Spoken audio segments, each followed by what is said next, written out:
Exercice respiratoire.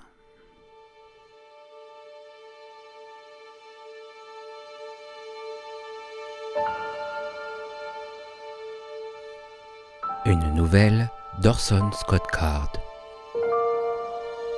Traduite de l'américain par Luc Carissimo.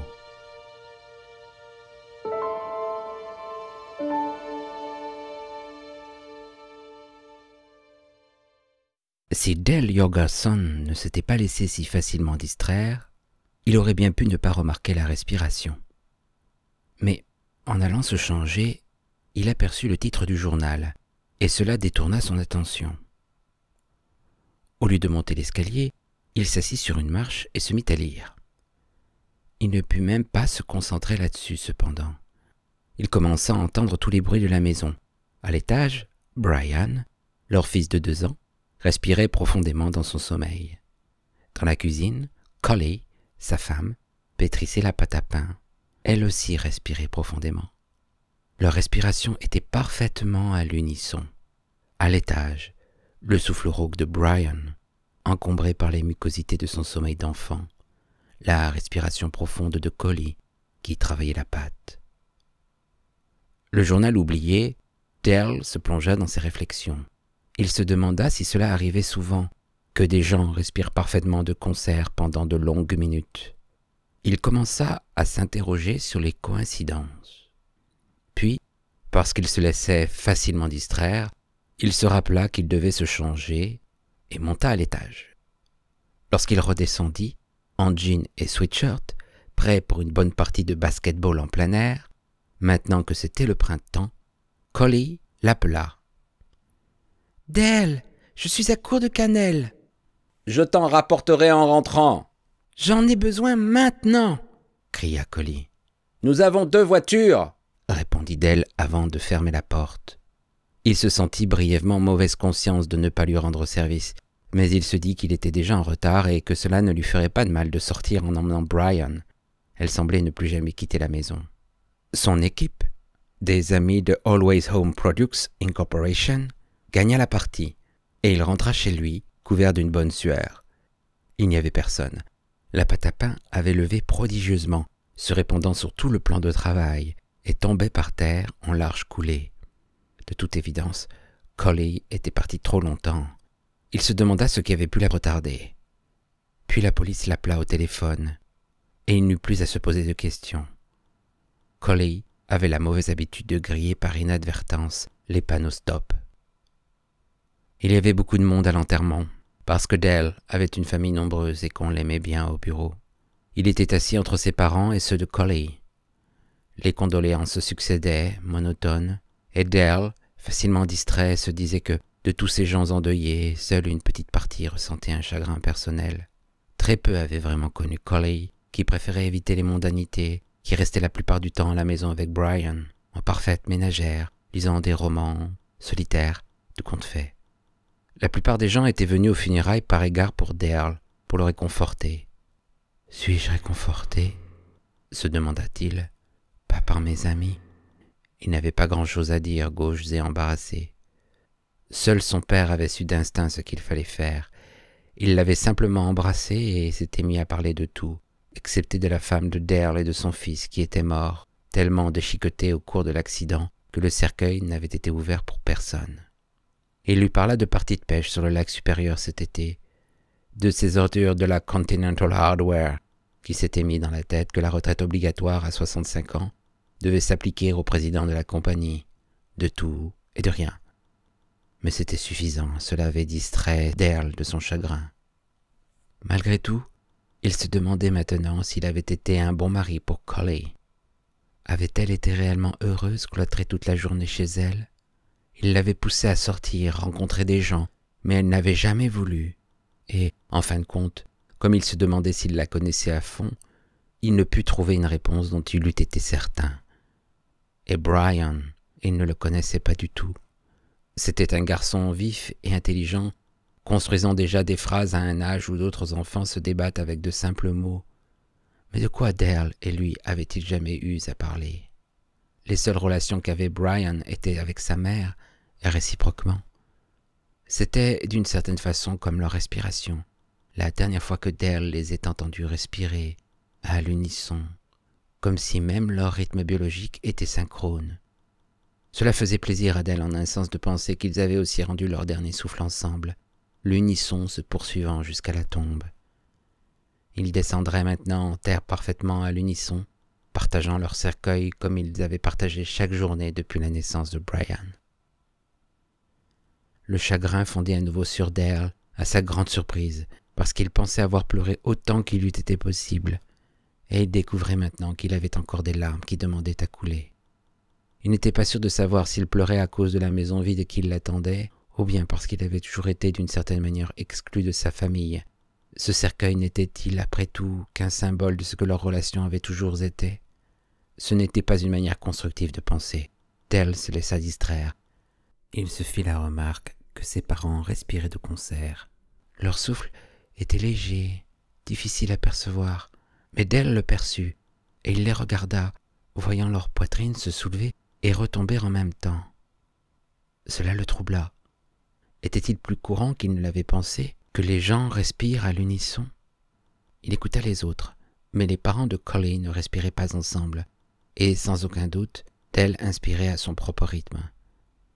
Puis la mère de Dale le regarda, sourit et lui fit un signe de tête, dans une tentative de communication silencieuse. Dale n'était pas doué pour ça. Les silences significatifs et les regards entendus le déroutaient toujours. Il lui donnait toujours envie de vérifier si sa braguette n'était pas ouverte. Encore une distraction, et il ne pensa plus aux respirations. Jusqu'à l'aéroport où l'avion avait 1 heure de retard à la suite d'ennuis techniques à Los Angeles. Il n'avait pas grand-chose à dire à ses parents. Même le bavardage de son père se tarit, et ils restèrent assis en silence la plupart du temps, comme la majorité des autres passagers. Une hôtesse et le pilote qui s'étaient assis auprès d'eux attendaient aussi en silence l'arrivée de l'avion. C'est au cours de l'un de ces profonds silences que Dale remarqua que son père et le pilote balançaient à l'unisson leurs jambes croisées. Puis il écouta et se rendit compte qu'un bruit puissant emplissait la salle d'attente, le frémissement rythmé de plusieurs passagers inspirant et expirant en même temps, le père et la mère de Dale, le pilote, l'hôtesse, plusieurs autres passagers, tous respiraient ensemble. Cela le démonta. Comment cela pouvait-il se faire? Brian et Collie étaient mère et fils. Les parents de Dale vivaient ensemble depuis des années. Mais pourquoi la moitié des gens qui remplissaient la salle d'attente devaient-ils respirer ensemble? Il le fit remarquer à son père. « Assez étrange, mais je crois que tu as raison, » dit son père, plutôt amusé de cet événement inhabituel. Le père de Dale adorait les événements inhabituels. Puis le rythme se brisa. L'avion roula jusqu'auprès des fenêtres. La foule s'anima et se prépara à embarquer, même si l'embarquement ne devait avoir lieu qu'une demi-heure plus tard. L'avion s'écrasa à l'atterrissage. Près de la moitié des passagers survécurent. Cependant, tout l'équipage et le reste des passagers, y compris les parents de Dale, furent tués sur le coup. C'est alors que Dale prit conscience que les respirations n'étaient pas l'effet d'une coïncidence, pas plus que de l'intimité des gens au cours de leur vie. C'était un message de la mort. Ils respiraient ensemble parce qu'ils allaient rendre ensemble leur dernier souffle. Il ne confia son idée à personne, mais chaque fois qu'il était distrait d'autre chose, il se mettait à méditer là-dessus. Cela valait mieux que de s'étendre sur le fait que lui, pour qui sa famille avait eu une telle importance, en était maintenant privé, que les seules personnes avec qui il était complètement lui-même, entièrement détendu, avaient disparu, et il n'y avait plus de repos pour lui. Il était bien préférable de se demander s'il pouvait se servir de sa connaissance pour sauver des vies. Après tout, se disait-il souvent, ressassant des pensées qui semblaient se mordre la queue, si je le remarque à nouveau, je pourrais prévenir quelqu'un pour leur sauver la vie. Mais si je leur sauve la vie, respirerait-il alors à l'unisson? Si mes parents avaient été prévenus, s'ils avaient changé de vol, pensait-il, ils ne seraient pas morts et n'auraient donc pas respiré ensemble. Aussi n'aurais-je pas pu les prévenir, donc ils n'auraient pas changé de vol. Et ils seraient morts, aussi auraient-ils respiré à l'unisson. Donc je l'aurais remarqué et les aurais prévenus. Plus que tout ce qui lui était jamais venu à l'esprit, cette idée retenait son attention, et il ne s'en laissait pas facilement distraire. Cela commença à nuire à son travail. Il devint lent, fit des erreurs parce qu'il se concentrait uniquement sur la respiration, écoutant sans arrêt les secrétaires et autres employés de la compagnie, guettant le moment fatal où il respirerait à l'unisson. Il mangeait seul au restaurant quand il l'entendit à nouveau. De toutes les tables qui l'entouraient lui parvenait simultanément le bruit des respirations. Cela ne lui prit que quelques instants pour s'en assurer. Il bondit alors de sa table et sortit en vitesse. Il ne s'arrêta pas pour payer, car tous les souffles étaient à l'unisson jusqu'à la porte du restaurant. Le maître d'hôtel, comme il fallait s'y attendre, fut contrarié qu'il parte sans payer et le rappela. Dale ne répondit pas. « Attendez, vous n'avez pas payé !» cria l'homme, suivant Dale dans la rue. Dale ne savait pas combien il lui fallait s'éloigner pour être à l'abri du danger qui guettait tous les clients du restaurant. Il conclut qu'il n'avait pas le choix. Le maître d'hôtel le rattrapa sur le trottoir, à quelques portes seulement du restaurant, tenta de le faire revenir en arrière, le tirant pour vaincre sa résistance. « Vous ne pouvez pas partir sans payer. Qu'est-ce que vous croyez ?»« Je ne peux pas retourner là-bas, cria Dale. Je vais vous payer ici même. » Il fouillait dans son portefeuille quand une explosion prodigieuse les jeta au sol. Les flammes jaillirent du restaurant. Les gens hurlaient tandis que l'immeuble commençait à s'écrouler. Il était impossible que qui que ce soit ait pu survivre à l'intérieur du bâtiment. Le maître d'hôtel, les yeux écarquillés d'horreur, se releva en même temps que Dale et le regarda, commençant à comprendre. « Vous saviez, dit-il. Vous saviez. » Dale fut acquitté. Des coups de téléphone provenant d'un groupe extrémiste et l'achat de grosses quantités d'explosifs dans plusieurs États menèrent à l'inculpation et à la condamnation de quelqu'un d'autre. Mais il en fut assez dit au cours du procès pour convaincre Dale et plusieurs psychiatres que quelque chose allait vraiment mal chez lui. Il fut mis en placement volontaire dans une institution où le docteur Howard Rumming passait de longues heures à discuter avec lui, essayant de comprendre sa folie, son idée fixe que la respiration était un signe de mort imminente. « Je suis sain d'esprit sur tous les points, n'est-ce pas, docteur ?» demandait sans cesse Dale. Et sans cesse le docteur répondait « Qu'est-ce que la santé mentale? Qui est sain d'esprit? Comment pourrais-je le savoir ?» Dale découvrit bientôt que l'hôpital psychiatrique n'était pas un endroit déplaisant à vivre.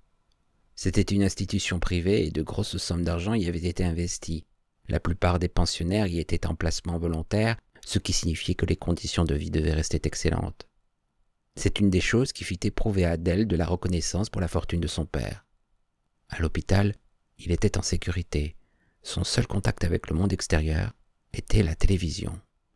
Progressivement, à rencontrer les gens et à s'y attacher, il commença à se détendre, à perdre son obsession des respirations, à cesser d'écouter avec tant d'attention le bruit des inspirations et des expirations, de guetter la façon dont les différents rythmes respiratoires s'accordent.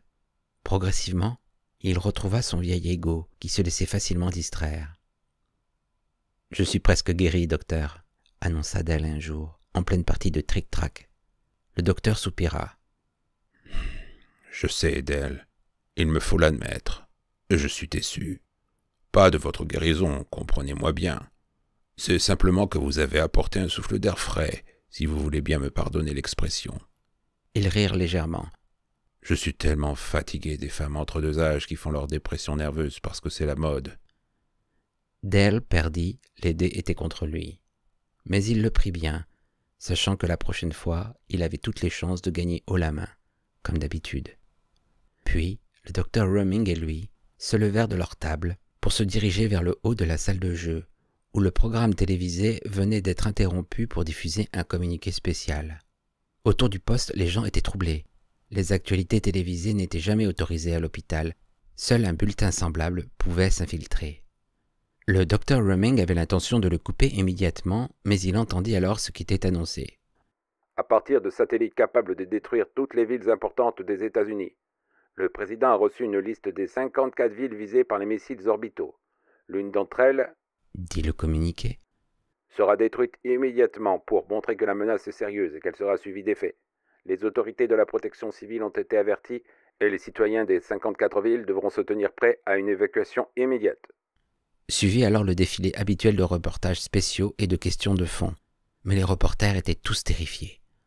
L'esprit de Dale ne pouvait cependant se concentrer sur le programme parce qu'il était distrait par quelque chose de loin plus contraignant. Tous les occupants de la pièce, Dell y compris, respiraient parfaitement à l'unisson. Il essaya de briser le rythme, mais il n'y parvint pas. « C'est à cause de ma peur, » se dit Dell. « C'est l'émission qui me fait penser que j'entends les respirations. » Un journaliste de Denver apparut alors sur les ondes, interrompant l'émission de la chaîne. « Mesdames et messieurs, Denver est l'une des villes visées. La municipalité nous a demandé de vous informer que l'évacuation doit commencer immédiatement et dans l'ordre. Observez toutes les règles de circulation. Dirigez-vous vers l'est si vous habitez les quartiers suivants. » Puis le journaliste s'arrêta pour écouter, respirant bruyamment. Il respirait exactement à l'unisson de tous les occupants de la pièce. « Dell !» dit le docteur Rumming. Dell respirait, sentant la mort planer dans le ciel au-dessus de sa tête. « Dell, vous entendez les respirations ?» Dell les entendait. Le journaliste reprit la parole. « La cible est Denver. Les missiles sont déjà lancés. Veuillez partir immédiatement. Ne vous arrêtez sous aucun prétexte. On estime que nous avons moins de 3 minutes. Mon Dieu !»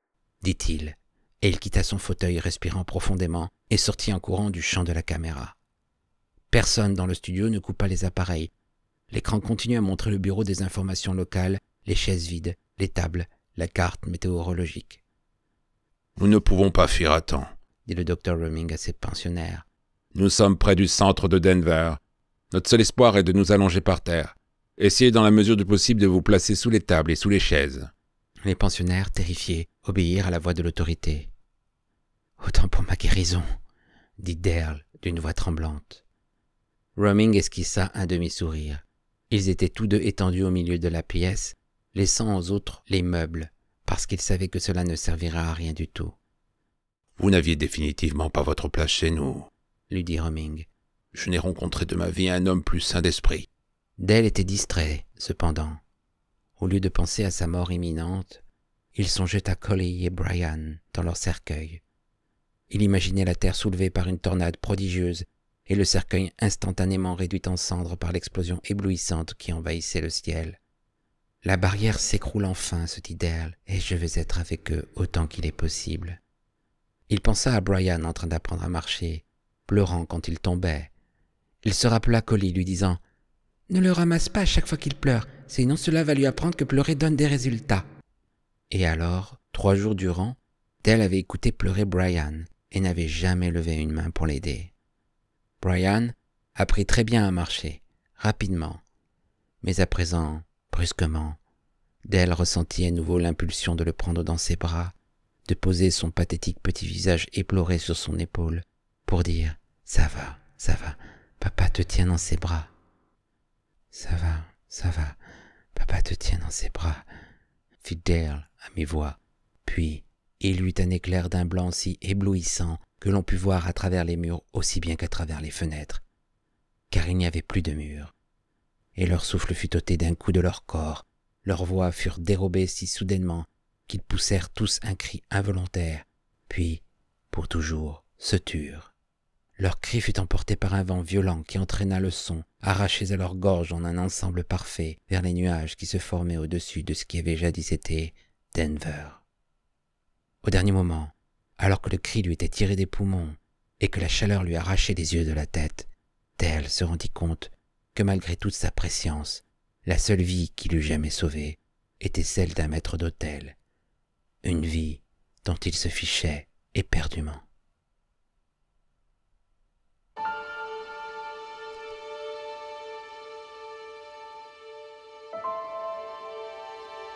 C'était Exercice respiratoire d'Orson Scott Card.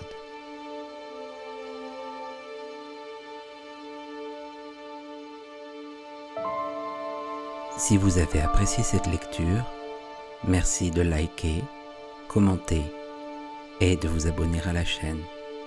À bientôt.